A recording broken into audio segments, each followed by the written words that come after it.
3 minutes from Damascus Gate, between East and West Jerusalem, on the seam line, is the luxurious hotel, the American Colony.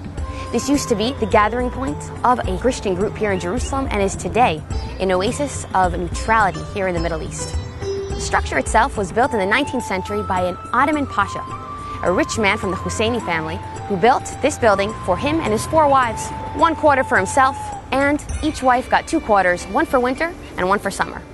Sadly for him, he died soon after he married the 4th wife and had no heirs, so the building itself was sold to an American Christian group here in the area, which was called the American Colony.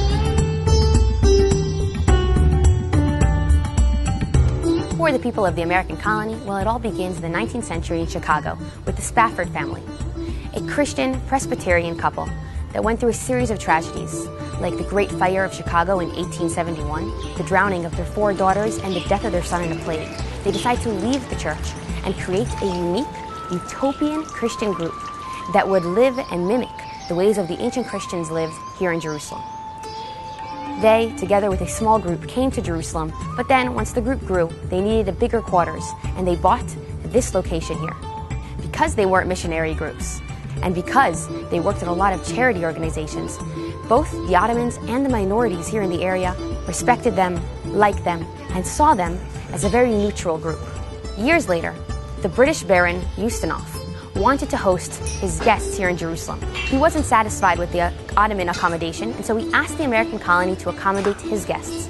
They take the Pasha's room and they turn it into room number 1, and they turn the rest of the rooms here into hotel rooms.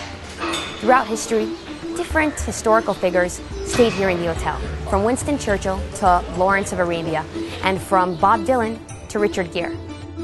If you walk into the lobby, you can find intellectuals, diplomats, and journalists discussing issues of today's Middle East and the future of it. Welcome to the American Colony.